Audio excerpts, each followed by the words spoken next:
Good morning, afternoon, good evening,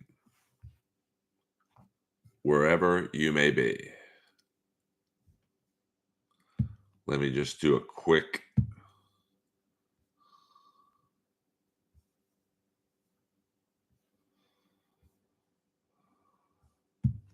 Okay, we're good.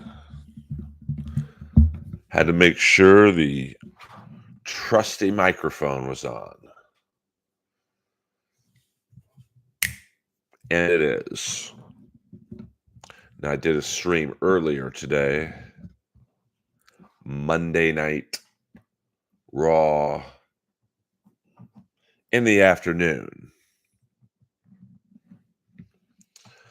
But I wanted to clear the decks, if you will, so Kevin Brennan can have the airwaves,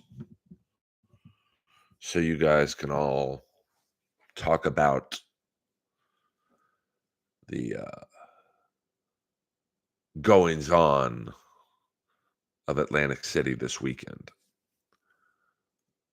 So we can talk about that, even though, I try and keep this Dabbleverse light, pretty much Dabbleverse free. But, I go where the action goes. I go where the stink, I follow the stink. And, we can talk about pro wrestling, hockey, movies, adult cinema. I'm just kidding. What if I started a stream just talking about porno? That could get me to hundreds of people in chat, all with aliases, of course, because as we know, nobody watches pornography in the YouTube streaming world.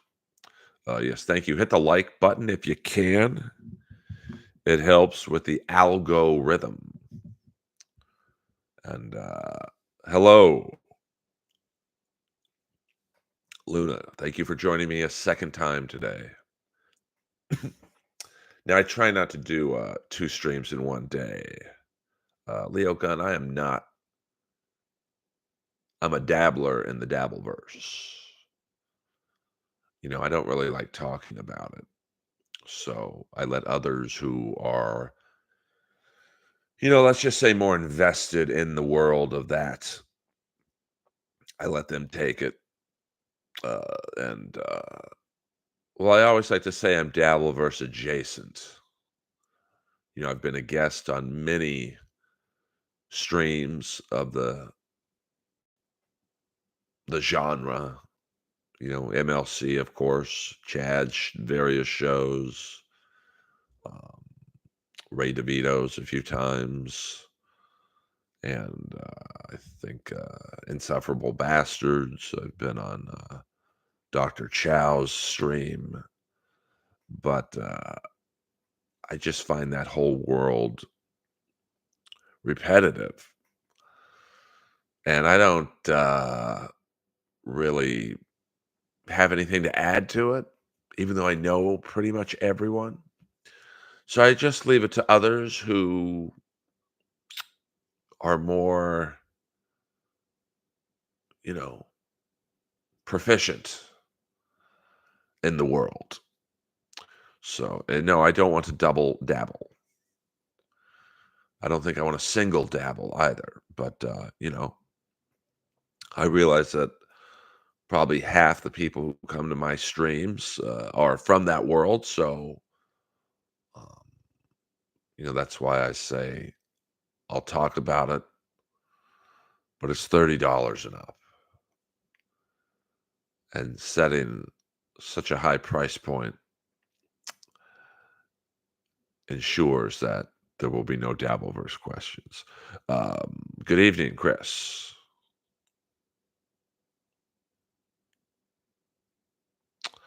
It's an interesting question, Luna. I mean, I'm more of I guess you'd say a floater, but I really don't like going on any of these shows anymore. because now they all stream snipe each other, and then they clip things, and they make fun of it, and talk a lot of shit, and then I get roped into it. So, you know, it's not and, I wouldn't mind getting involved if I was, like, in it. If I, like, my own stream was talking shit about, the whole all of the participants in it, but I'm really not. I'm just a guest who's friends with everyone in the land, I guess you'd say. So, um, a few people have started taking shots at me, and that's like when the Dabbleverse is about to implode, when they start going after me, because that means you've run out of targets. So, but it is fun, to just see people act like babies and panhandle for money, because when your channel gets monetized, I think it changes you, you know. Give me money, give me money. That has not changed me.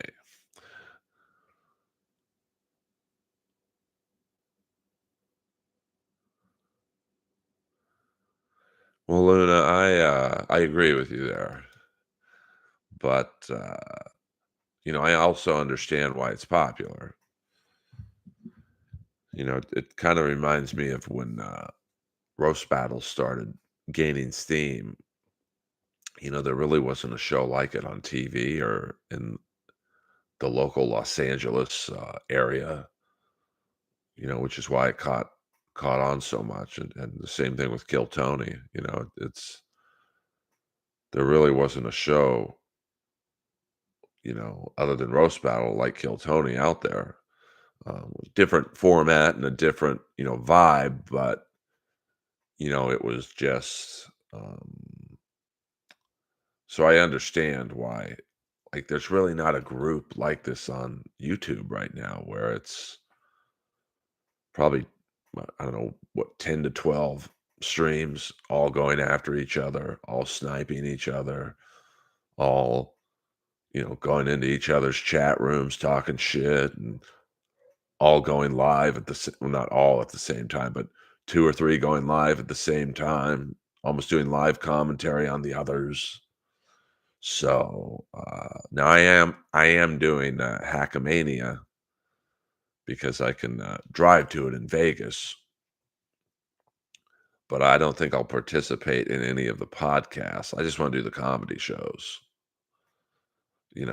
Thank you, Chris Mack, for giving me an update on the Beanpot Tournament, one of the maybe the greatest college tournament, ever in, college hockey.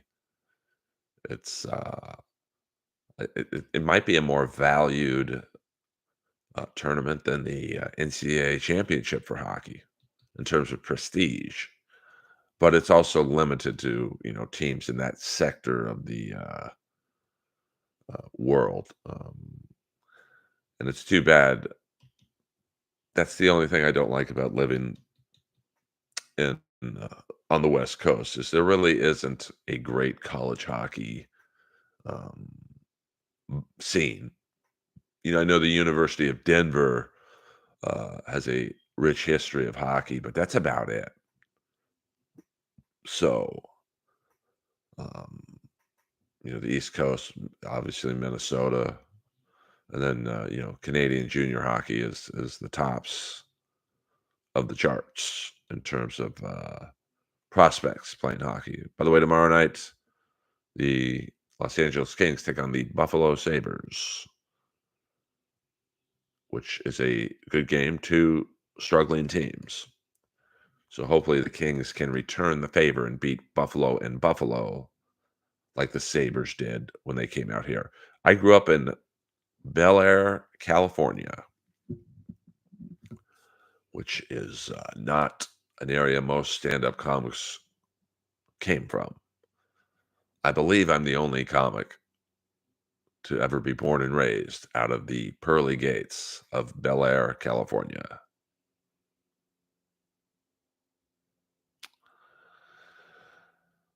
Yeah, you're right, Leo Gunn. And the tough thing for me is, I'm friends with all of them.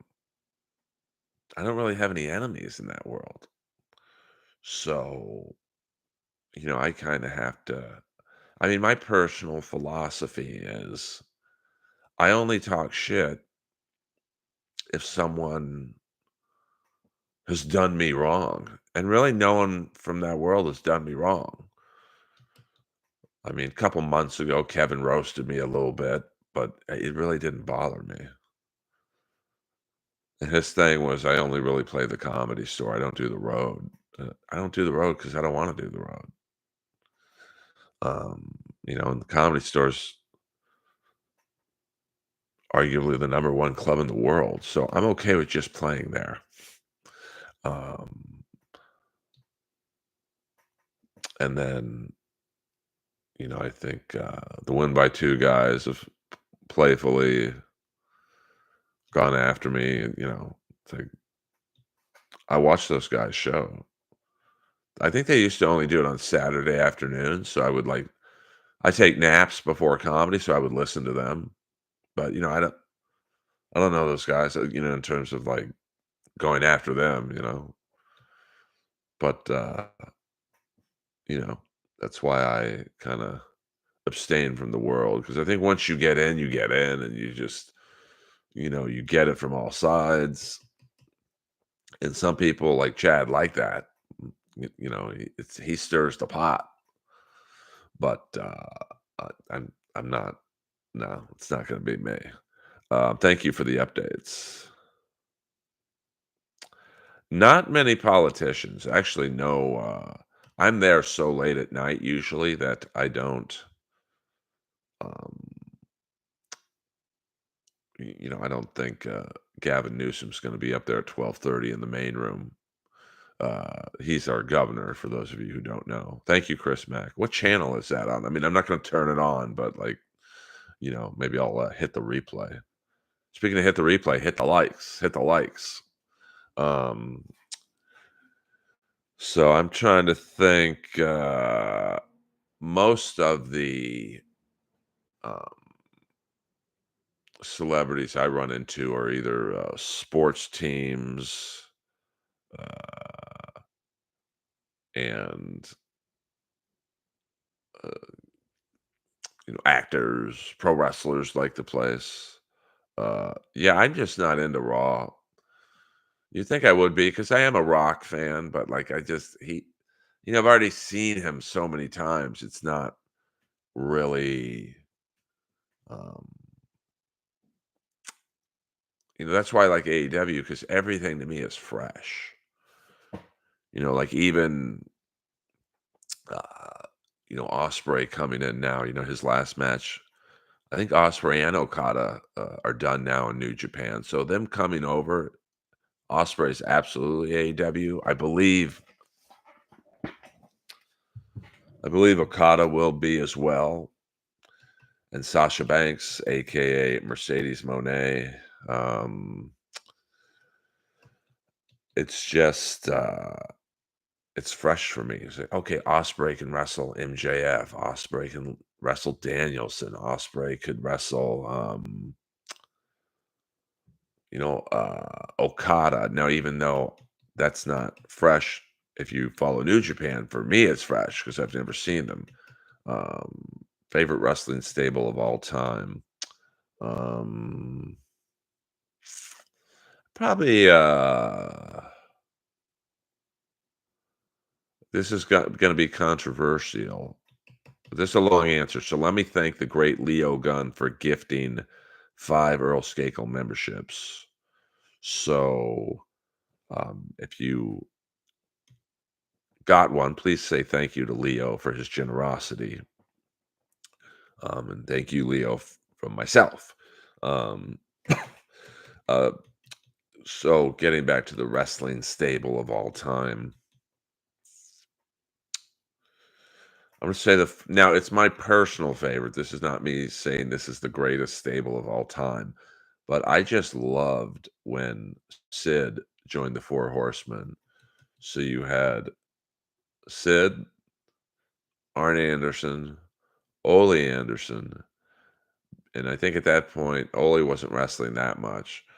It was like a figurehead, I guess you'd say, because he was getting up there around this time. I think it was like 87 or 88. Barry Windham, who was in his prime, and of course Ric Flair with um, Chris Benoit's wife, uh, Nancy, has like the valet, I guess you'd call her. Um, and it didn't last very long, but I just thought, what a group! You got a prime Arn Anderson, a prime Ric Flair, a prime Barry Windham, a prime Sid, and Ole, getting up there in age, but still um, pretty good on the mic. He was like the mean old man of the group. Unfortunately, I think Sid was hamstrung with, the first feud they put him in was literally against RoboCop. So he had to, cut a promo on a movie character. And it's funny now, but back then it was like, what the fuck? And then of course RoboCop was kind of botched because they didn't realize that, the character is literally going to take forever to get to the steel cage to save Sting or to the ring. Probably couldn't climb up into the ring, because that's a very I think they used not the same, but a replica of the outfit from the movie. So if you watch any of the RoboCops, whether it be the first two with Peter Weller or the last one with Robert John Burke, you can barely move in that thing. So Sid Sid, I tell you what, he gets a lot of shit for his promos not being the best, but he always held it together when something went wrong. If you go back and watch the Shockmaster, um, goof, we all know what happened there, but Sid was the only one who like stayed in character, and he oddly enough became the leader of that promo because you could literally hear Booker T laughing. Uh, and I think someone else is caught on the live mic going, "Oh my god!" It might have been Ole Anderson, who was the voice of the Shockmaster. So and I think Sting and the Bulldog, and they were you could tell they were trying not to laugh. And Sid was the only one who stayed in this like maniac character. Um, so, who's your favorite stable of all time? But at that and the first promo they did together when they brought Sid in a tuxedo, and Flair's like out of his mind on coke. Like he is hyped, and Barry Windham's pretty wasted. You could tell in the promo, and you know they bring Sid in off camera in a tuxedo, and he's cutting a promo on RoboCop. I think I could do it word for word. RoboCop, I'm 6'9", 320 pounds. I am the real Man of Steel in the NWA, so you better learn to like it. And then about 2 minutes later, Flair goes, and this guy is 6'11", 350 pounds. And you can see Sid, there's like a panicked look on his face because he's like, oh shit, he just made me bigger. What do I do? Um, and then, Barry Windham like is blasted. I think looked like he was drunk. Flair looked like he was on the old yayo. So, you know, it's pretty funny. And it didn't last that long in the Horseman, but which is too bad. And Flair has not said the nicest of things about Sid's time in the Horseman. So clearly they had issues. It might be because The Flair or I'm sorry, the Sid Arn Anderson stabbing incident. Um, but I liked it. Yeah, any Horseman group is great. I mean, I even like the Horseman with Mongo McMichael because you could tell he was trying. Like he was not a wrestler really, but he was good as the muscle. Um, yeah, I mean the OG of Flair, Tully, Ole, and Arn was great. Um, you know, I thought Sting and the Horseman was great. Um, he was like the young, kind of baby face bad guy. But Sting's always been better as a good guy.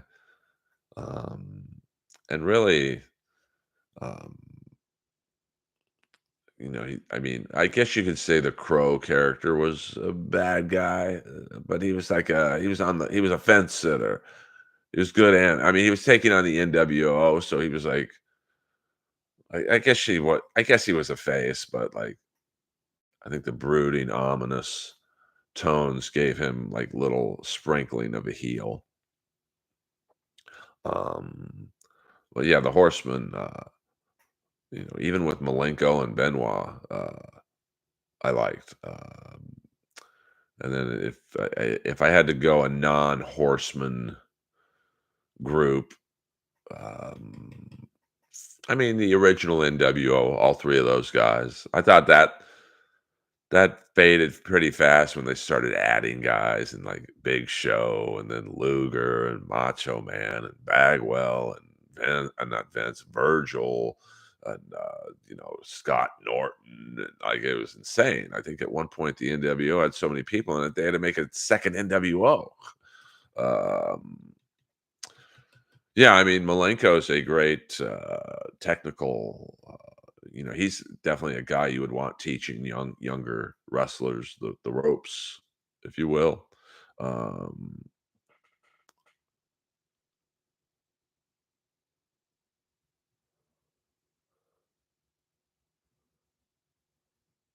oh wow, that's great, Leo. I mean, yeah, Big Show's a big man. Uh, he's a legit, you know, 7 feet, you know, probably probably 375 to 400 pounds now. But when he was young, like when he did that sketch or promo with Hulk Hogan and he fell off the building, when they were billing him as Andre the Giant's kid, uh, he was probably 500 pounds legit.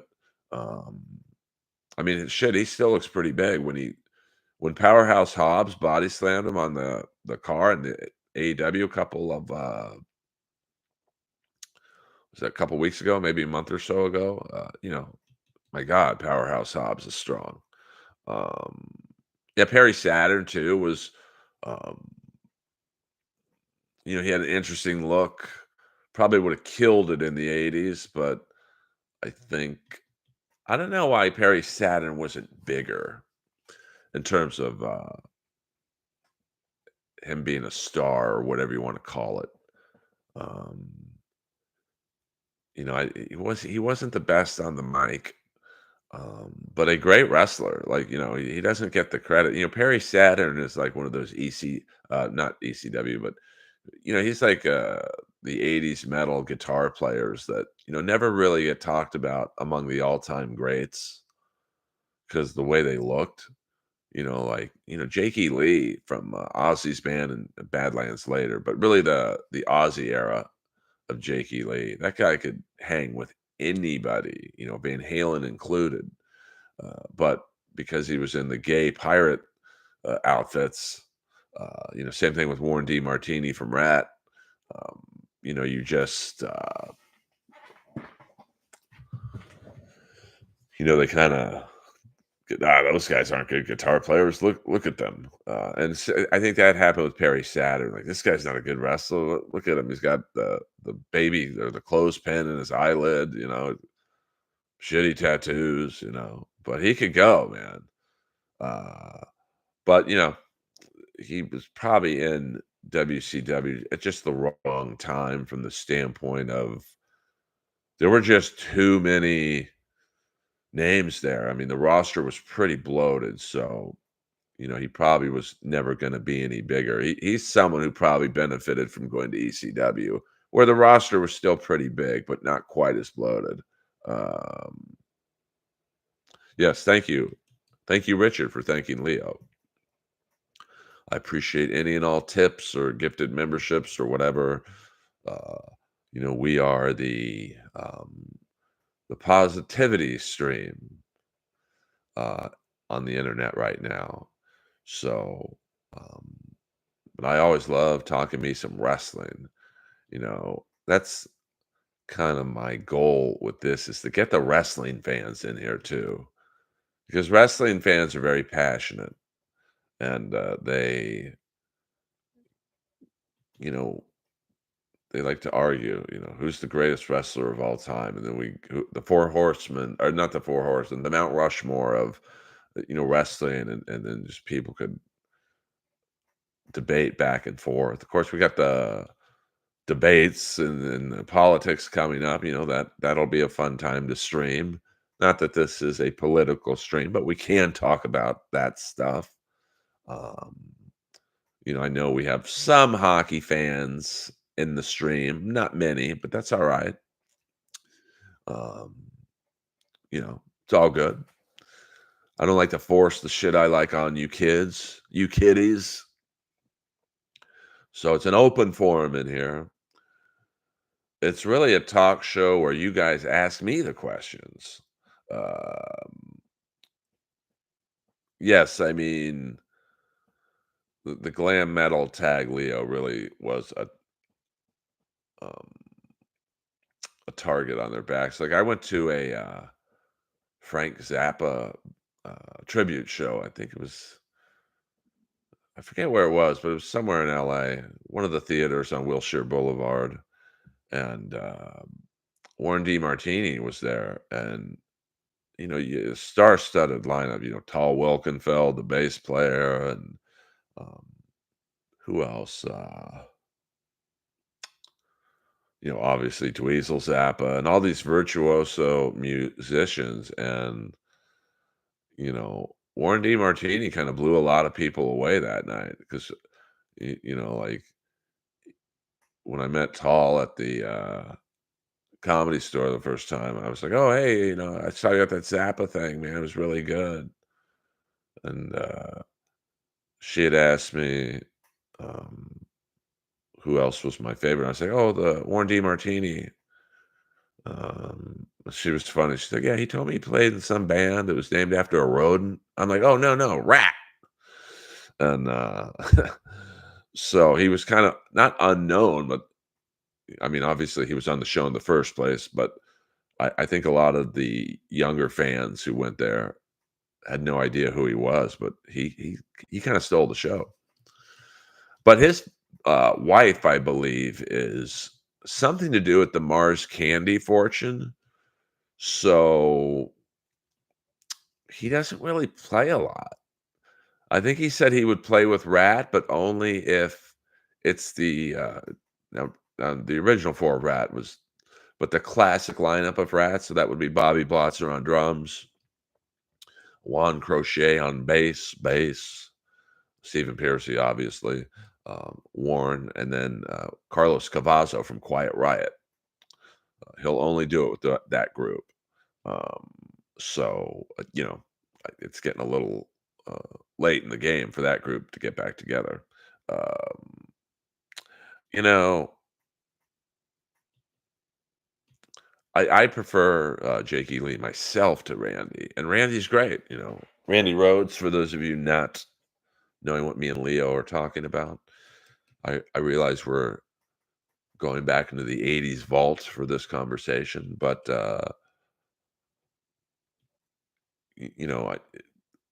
what a tough time, wild time when after Randy Rhodes died, they brought in some guy named Bernie Torme, I think, who was like a White Snake hippie style guitarist, and I think both sides were like, this isn't working out. He was a great guitar player, but he just wasn't he was more into that like Tesla vibe, and Whitesnake was kind of a hippy dippy band before their big album in '87 came out.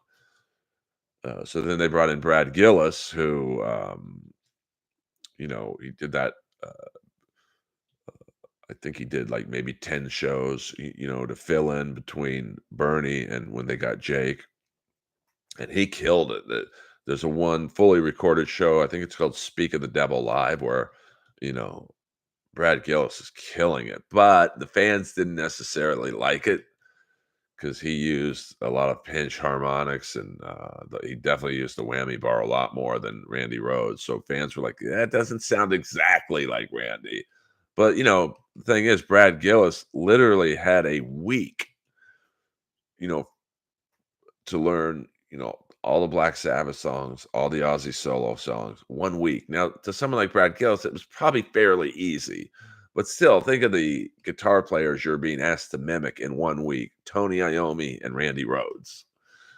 So I always thought Brad Gillis could have gotten a little bit more love. And then, Jakey Lee came in, and I think he was with Ozzy for like from '82 to '87, and then they put out the tribute album for Randy Rhoads, and I think that's what caused the problems between Ozzy and Jake, among other things. But I think Jakey Lee was like, "Hey," I'm sure he didn't say this, but he was probably like, "Hey, man, Randy's been dead for 5 years. Why don't we do a live album with me on it?" And they probably told him to fuck off. Um, so, you know, and I think they made him sign his publishing over because he wrote basically all of Ultimate Sin, and I think he helped a lot with the Bark of the Moon album, but he was probably just paid. As crazy as Vinnie Vincent is, I think that was his main beef with Kiss. It's like, hey man, I just rescued you guys writing 8 of the 10 songs on Lick It Up, and you're paying me a weekly salary. I want in, and he got out. Um, oh, I love Zappa. I mean, I'm not gonna lie to you. His music's a little too deep for me. Like it's a little too intricate. Like uh, but in a weird way, that's why I also like the band Missing Persons, who I believe all of them were Zappa's backing band before Missing Persons hit. So you wouldn't, but they went a little poppier direction, with Destination Unknown and Words. So, but what a great band, Warren. I can't say his last name. Kakulo on guitar, and the great Terry Bozzio on drums. I mean, my God, um, quite a band. Yeah, well, yeah, Boulder Johnny. He was also a drunk and on more coke than. I mean, when you could out party Motley Crue 1 to 4, you got a problem. Um, who's the Muffin Man, Leo Gunn? I don't know who the Muffin Man is. Enlighten me.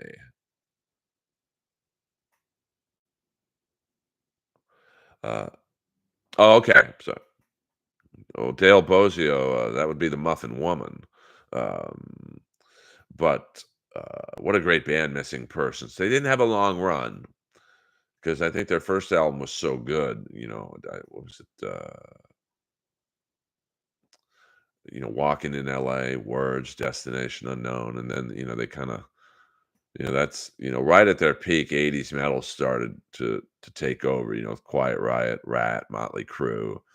And although I think they could have hung in the game a little while longer, they didn't. I think Dale and Terrio were having marital problems, and that probably the two stars of the band probably going at it. Yeah, after every concert, so I'd be like, "Fuck you! You're a fucking cunt! Or you're a dick!" And I'm sure the other guys in Missing Persons were like, we're out." And the sad thing is they probably made no money in that band. 'Cause, the first album back then, you sold your soul to get it out, and then you made your money on like the accompanying albums. Like, Kiss. Kiss probably made no money their first 3 albums because they didn't really sell very well. But then Kiss Alive took off, and then, that's where they started making money. But it's Quiet Riot. You think, oh my God, those guys. Only I believe until Skid Row, they were the only metal band to ever debut at number one.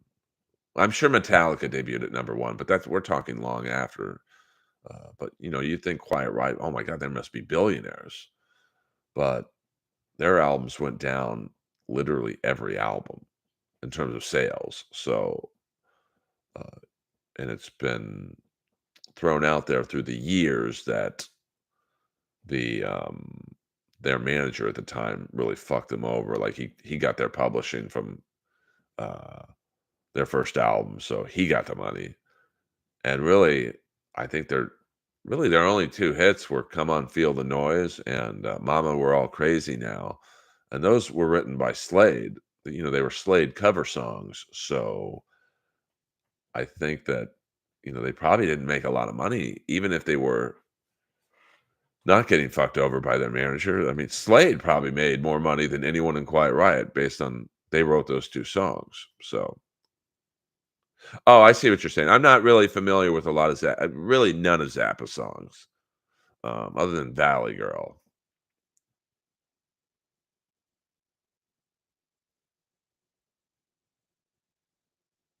Yeah, I mean, Metallica what's funny, Rat's first single was released, by the great Brian Slagel, Metal Blade Records, on a compilation with Metallica. I think it was, like, Rat, Metallica, Suicidal Tendencies, and bands like that.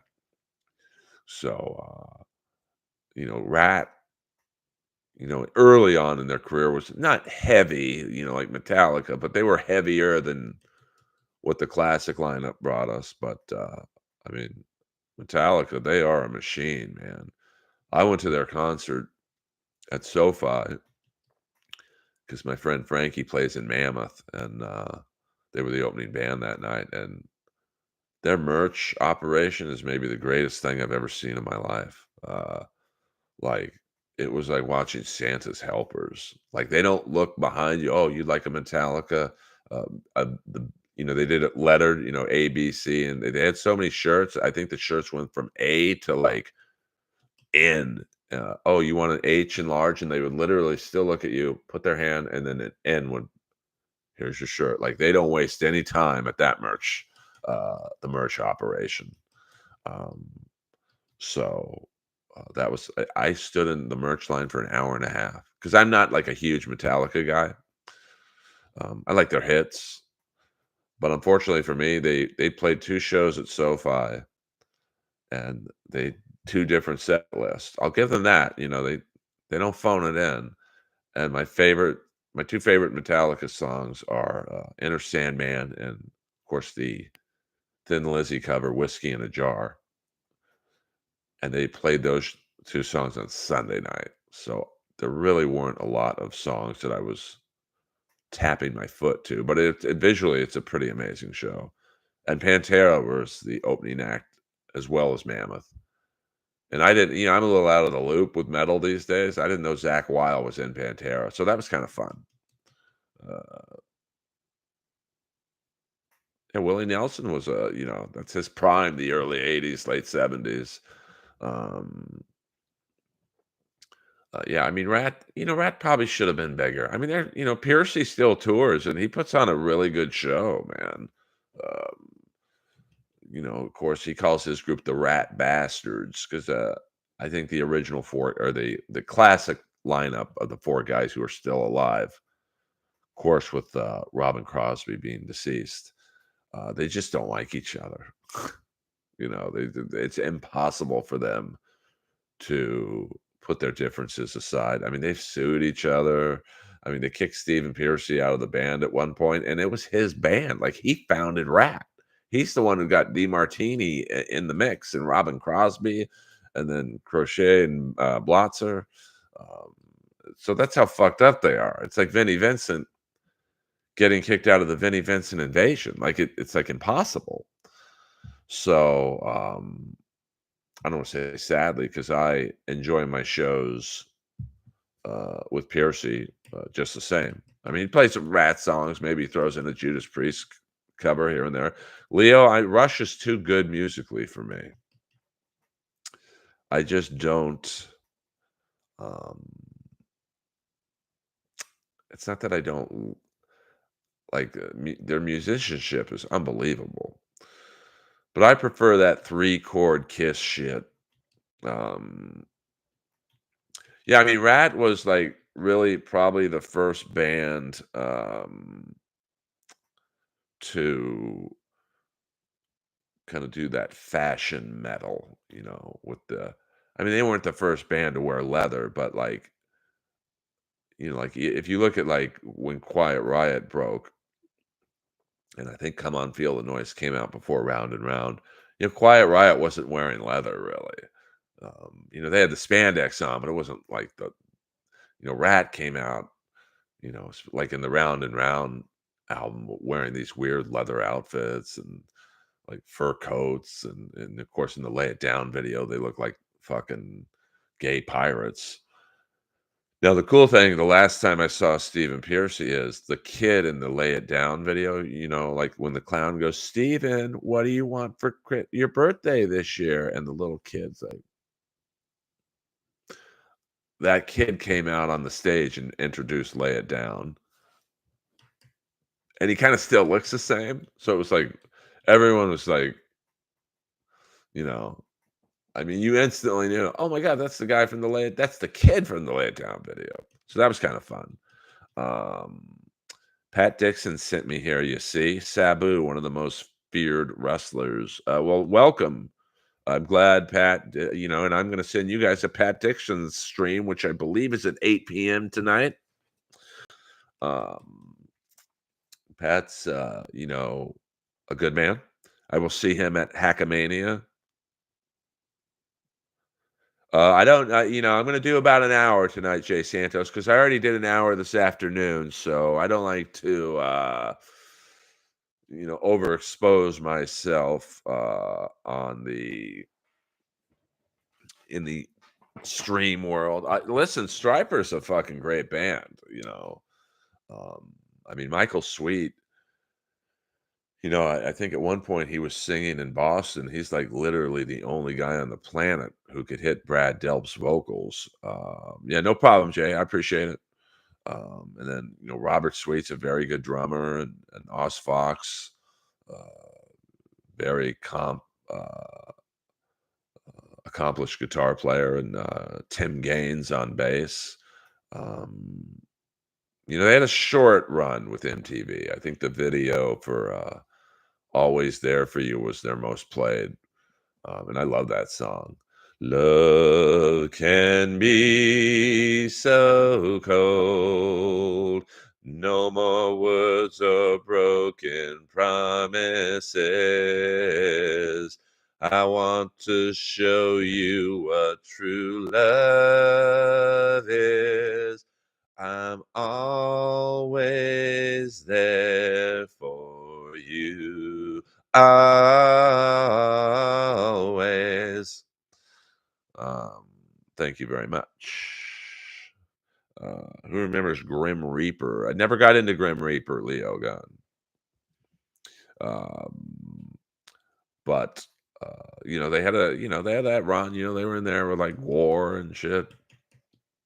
I was into the really gay metal. Like my favorite era, Judas Priest. Um, when they were trying to sell out in the mid '80s, sounding like Bon Jovi. Excuse me. Um, and the parental guidance. We don't need no, no, no, no parental guidance here. Every day you scream and shout to turn the music low. Well, if you keep on screaming, you'll make me deaf, Turbo Lover, great song. I mean, I would say my favorite Judas Priest songs, Parental Guidance, Turbo Lover, Living After Midnight, Breaking the Law. Here I was completely wasted, out of work and down, working hard and so frustrating as I moved from town to town. Um, Cinderella. First time I drop a digit on a gal. Hello, Cinderella. They had a nice run. Their problem was their first couple albums were so big in terms of the hits that each album after that, kind of, like any album after Night Songs and Long Cold Winter, like the interest started waning because they got there in '86, so they had a nice run in the scene. But I think right around when they released Heartbreak Station, um, the music scene started to change a little bit. So, but they had a good run. I mean, they should be proud of what they accomplished. Yes, yes, Downing and KK, great. Maybe the best two guitar attack. Um, and I like their. I don't know the name. I think Richie Cotner is one of the guitar players in Judas Priest now. I don't know the other guy. But they're very good, obviously. I mean, you have to be good to be in Judas Priest, but and Halford can still sing, man. I'll give him that.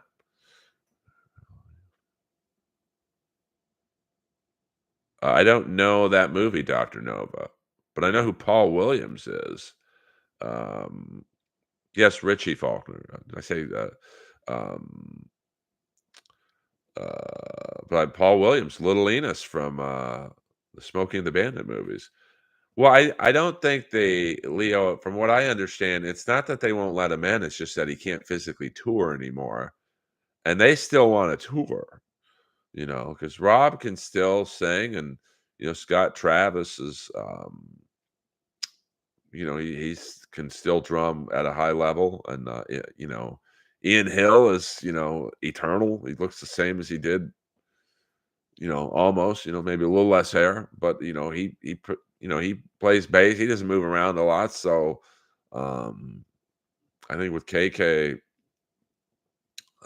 sadly, he has. I think he's getting the beginning stages of Parkinson, I believe, if I'm not mistaken. Um, so it's sad because you could tell, like when they got inducted into the Hall of Fame, he was struggling, but he still played well. But like, and that was a couple of years ago, so he's probably not in any better condition. So, MS, did I say Parkinson's? I'm sorry. Yeah, I mean, that's the Glenn Tipton has MS, not KK.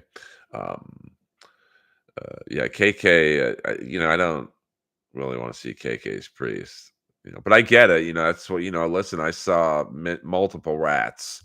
I saw Rat with Jizzy Pearl singing, and I've seen Warrant with who's the Roberts, who's the singer in Warrant. Robert, fuck, I forget his last name, but he's really good. I saw Warrant when Jamie St. James from Black and Blue was singing at a blues bar in Long Beach, and the backstage area was the kitchen. So yeah, Saxon's a good group as well. They never really had a long run, but they were just weren't the best looking guys, to be honest with you. So they had a good run though. I mean, Saxon unfortunately wasn't the best looking group of guys, and they kind of hit their peak when that's really all that mattered. So, um, oh yeah, I mean the guitar players in Iron Maiden are all great. Adrian Smith, and you know, I mean Maiden still like plays a great show. So, um, I always go see those bands because it's going to be like the end of an era when those bands stop touring. I mean, I don't think you're going to see many big stage shows. When Maiden calls it a day, it's going to be like, oh shit, man, we got to go see. I don't know. I mean, there's not many big shows. Like when Metallica, and now Metallica's not going to call it a day anytime soon, but you know, it's going to be sad when they do. Yeah, Kicks. Kicks suffered. Melinda, it's good to have a woman in here. Thank you very much. Um, they suffered from just once again not being the best looking guys in the world, and they were, you know, they just were peaking right in the middle of the '80s glam, with Poison and Def Leppard, and even Kiss was glamming it up. Um, so they just Y&T, very good. Very, that's an underrated band with great Leonard Hayes on drums. Thank you very much. But they were once again, they were peaking from like 83 to 87. And once again, not the best looking band in the world, but, Dave Meniketti is like, he can play guitar with anybody. And Leonard Hayes, great drummer for that band. I mean, if you look at I mean, I like Summertime Girls. That video is pretty silly, but, you know, just so much was based on your looks. You had to be the pretty boy, especially right around that time when Poison, I mean, that first Poison album, you thought they were girls. um yeah, I mean, Dave is ageless, but I believe the original bass player died. I think that Leonard Hayes died. I'm not sure about the rhythm guitar player, but yeah, I mean, they just were, they were almost too good. They were kind of into that Tesla mode when Tesla came on board. They look like, you know, five guys you could find in the Rainbow parking lot at 3 a.m., but great songs. So, um, you know, just a hold on, I gotta charge my phone. I'm using the Wi-Fi or the hotspot here.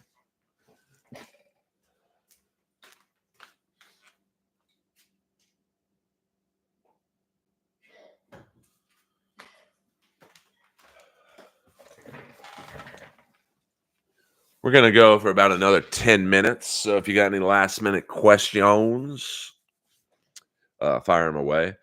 But yeah, Y&T, great band. Uh, you know, don't stop. Keep on running. I like that song too. But they were kind of trying to cash in on they really weren't. They didn't make good videos. Don't stop running or keep on running. That was them trying to get their round and round video, and it just they were musicians, man. They weren't not that Rat wasn't, but like I think Y&T made their bones in the San Francisco scene, you know, with Journey and they just never really fully caught on because once again they just weren't the best looking group of guys, unfortunately. Um, and Badlands, great. That was Jake E. Lee's first band after leaving Ozzy. And despite Ray Gillen being a piece of shit as a person, he was knowingly giving girls HIV because he had it. And that's what he eventually died of. And Craig Chason on bass, and my good friend, Mr. Eric Mensinger, better known as Eric Singer from Kiss, Black Sabbath, and whatnot. I mean, what a great band. That first album, Dreams in the Dark, I'm not even going to attempt to sing that. And, my ex-girlfriend who I still believe to this day helps manage Motorhead in some capacity. Because even though most of the original members of Motorhead are dead, with the except, well, he's not an original member, but I believe Mickey D is still playing with the Scorpions, and Phil Campbell's doing his own thing. Motorhead obviously hasn't toured since Lemmy died, but they still are a business. They still sell a lot of T-shirts and decent amount of records. Badlands, you know, they kind of fall into that Kicks and Tesla vibe. Whereas outside of Jake E. Lee in the Ozzy era, um, not the best group of not the best looking group of guys. And just unfortunately, I think Badlands came out. I think Jake E. Lee left in '87, so yeah, I think that first Badlands album came out late '89, I believe. And if you listen to Dreams in the Dark, man, it's the boy. Once again, Ray Gillen, awful person, but My ex Shelly from the Motorhead team said you could have Ray Gillen sing you the phone book and you'd like it. And Jakey Lee, great on guitar. Craig Chason, great bass player.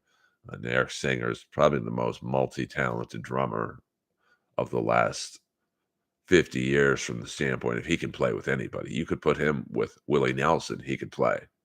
You could put him with Queen, he could play Queen. You could put him in Kiss, you know.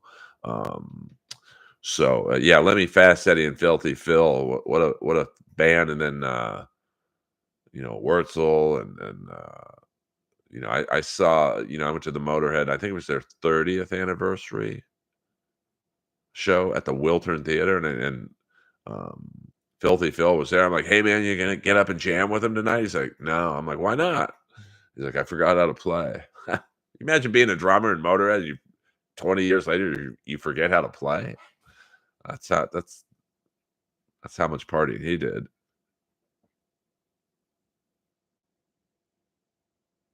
A good point, Doctor Nova. Very good point. Um, no, I really wasn't into Anvil.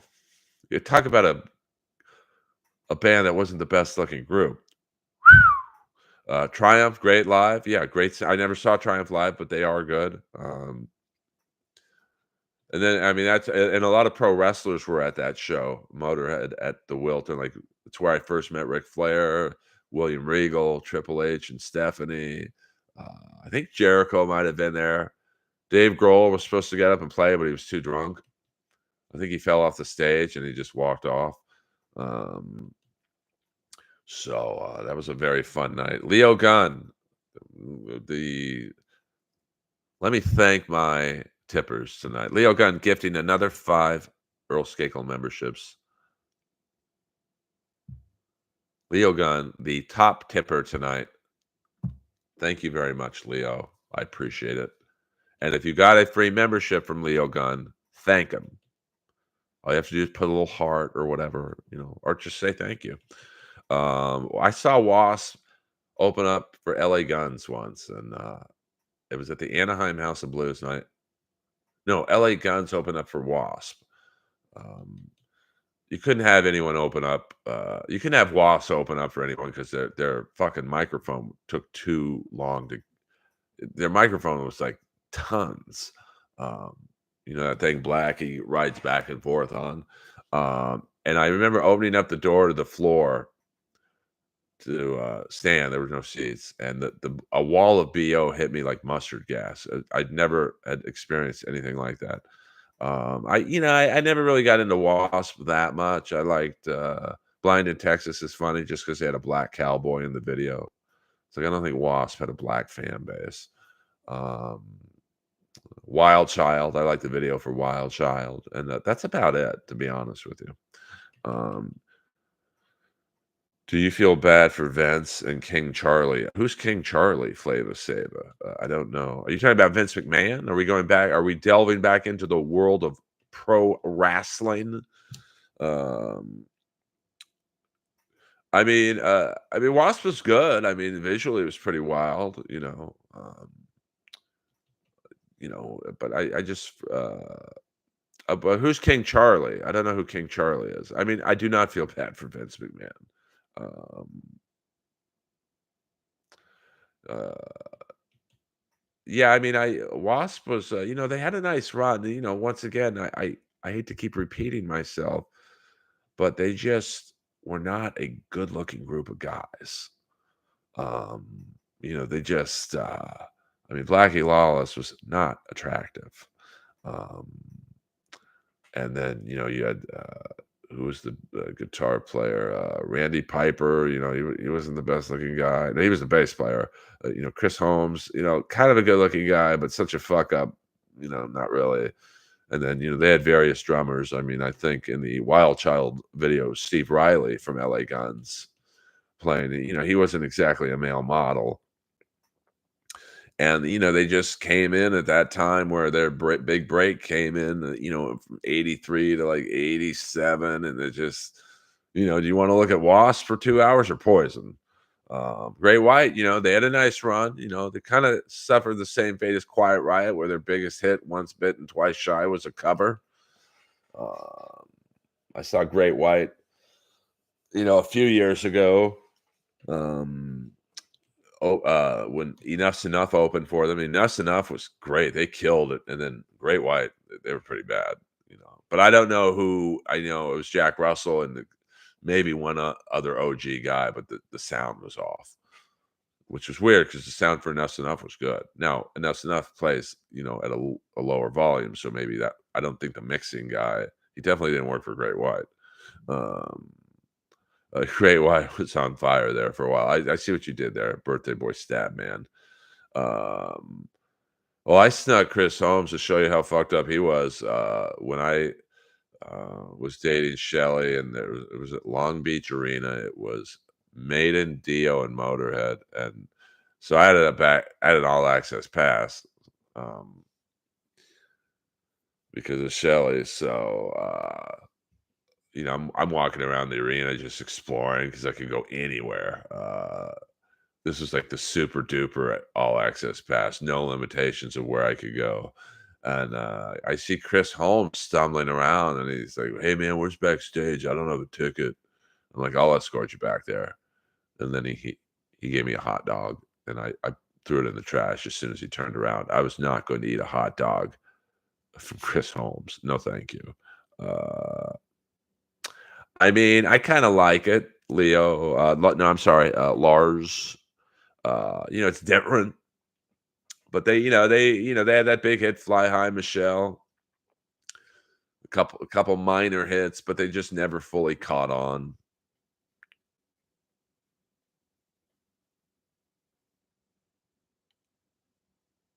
Yeah, I mean, Blackie lived a hard life. Probably my favorite Motorhead story is when Shelly was busy and she's like, "Hey, there's someone in Motorhead's dressing room. Can you go kick him out?" I'm like, "Yeah, no problem. Who is it?" She's like, "I don't know, but I just saw them go in there." And I go in there and it's Don Dock and like taking Lemmy's beer. And I'm like, "Hey man, you got to get out of here. I'm the I'm the head of security." As I'm wearing like a Kiss t-shirt. And he's like, "Oh man, Lemmy told me I could have some beer, man." I'm like, "I know Lemmy. He did not tell you that. Beat it." Um, well, yeah, I mean, hot dogs in general are unhealthy, but a hot dog from Chris Holmes, yowza. Uh, but he was nice. You could tell he was a nice guy. He's just, he's like Steven Adler. He's just so fucked up from drugs and booze that, imagine you're in Wasp. I'm pretty sure, if I was in Wasp, I would call my manager, "Hey, I'd like to go see Iron Maiden tonight. Can you get me a pass? Not a ticket, but a pass." "Yeah, no problem, dude." That shit's done all the time for guys and bands. Um, but he was just like stumbling around the lower bowels of the Long Beach Arena, like lost. And but he was a nice guy. But I think he lives in Finland now. He just off the grid. I saw some documentary, I think, on Chris Holmes on Amazon, maybe. It was like kind of sad. He's just like playing in bars. Of course, he's playing all Wasp songs. It's like, why don't you just play with Wasp? But I think Blackie fucked him over on money. So, just, it's one of those things. Um, so, well, I know a lot of those 80s guys, some survived and some thrive and, do well and others don't. It's just, because that era was one of a lot of drugs and a lot of like, oh, this era will never end. And it ended. And then some bands were prepared for it, like Bon Jovi still tours and is profitable. Kiss was prepared for it. Rat was semi prepared for it. I mean, they broke up, got back together a whole bunch. But they, toured for a while after the genre ended. Def Leppard is still playing arenas. Poison is, I think what hurts Poison is, Brett Michaels, he probably likes playing on his own, so he gets all the money. Like he plays Poison songs, but he plays them with a solo band, and those three other guys get paid nothing. Probably $200, literally $200 a night, and Brett probably takes home 10 grand. So why would you play in Poison and where you're getting 2 grand each instead of 10 grand for, so I kind of get it. I mean, it sucks as a fan, but I understand. Um, I was also trying to pick up Elvira hard. Good for you, Leo Gunn. I mean, Elvira was hot back in the day. I mean, what guy in the '80s didn't beat off to her? I know I did. Um, so, do you still do security, Leo Gunn? We're gonna go for about another 5 minutes. I must go to a birthday party at the Comedy Store. What's true though, I mean, those tits, oh, her and Angeline. Yeah, I mean, metalhead in the '80s is a standard outfit of skinny jeans, blue, faded, a jean vest, and a band shirt, and the cool ones maybe a leather jacket. I love one hit wonders. I mean, some of my favorite songs are. I'm gonna turn you guys on, even though the guy ripped me off. I'll leave you guys with this story. So, a long time ago, I went on the bass player from the. Yes, he does. Doctor Nolan. Mike Black is still a frequent store person. Um, I went on the bass player, the Plasmatics, Jean Beauvois, his website, and I bought like 3 or 4 autographed pictures, and he never sent them. So a couple years go by. Jean Lois, it's cool, it's cool. Jean Beauvois contacts Shelley, my girlfriend at the time, to manage him, and she says to me, "Didn't you have a problem with him?" I'm like, "Yeah, I bought a bunch of pictures from him. He never sent them, that bastard." And Shelley starts off the meeting was, "I'll take this meeting, but you got to give my boyfriend the pictures he paid for first." um, Saw you on the murder of your co-host. Oh, you saw the Sean. You saw me on the what is it? The Death by Fame show. Yeah. Um, are you talking about my friend Lori Adana? Um, did I have a favorite grunge band? Um, Not really. Grunge was never my thing. Um, yeah, not really. I'm trying to think. I mean, I don't hate grunge. I guess Nirvana, but I don't really like Nirvana. I mean, I like Smells Like Teenage Spirit, but that's about it. Yeah, I mean, for a girl who's probably got to be in her 70s, Death by Fame. Yeah, it was sad. Laura Donna was we weren't like best friends, but we were good friends, and it's a very tragic story how she passed, and you know, this. Um, to finish up the Shelley story, she didn't end up managing Jean Beauvoir, but I got my pictures back, bitch. But Laura Donna was awesome. Like she was.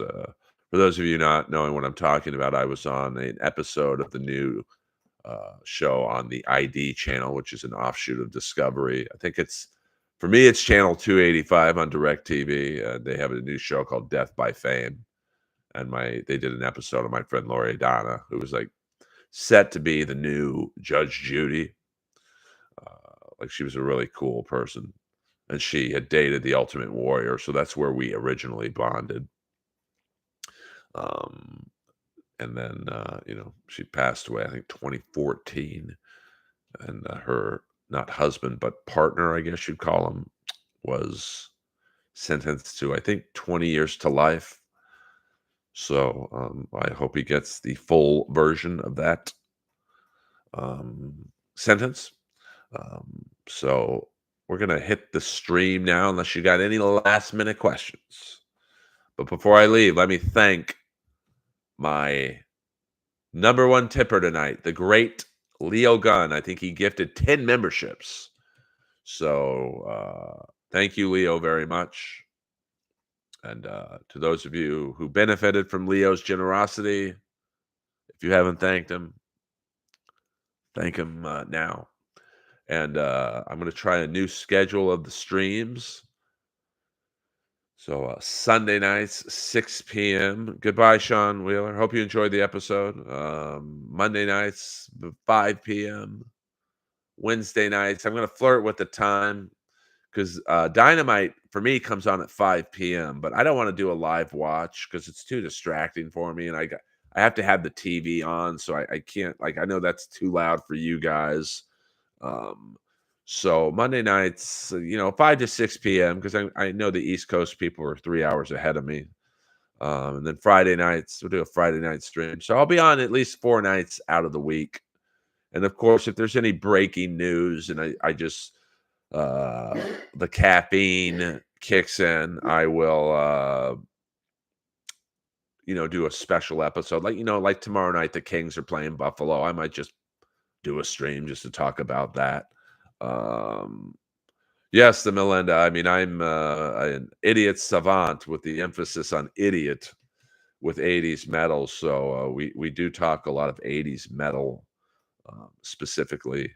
So Nick, I will take one program off your shoulders because I'm about to end the stream, but because I did an hour today as well, going on right before Kevin Brennan. So I appreciate you guys. Thank you, Leo, for being very generous tonight. And I'll see you guys Wednesday night. But who knows? Maybe I'll do a stream tomorrow. I'm like Sting. The only thing that's for sure about Sting and Earl is nothing's for sure.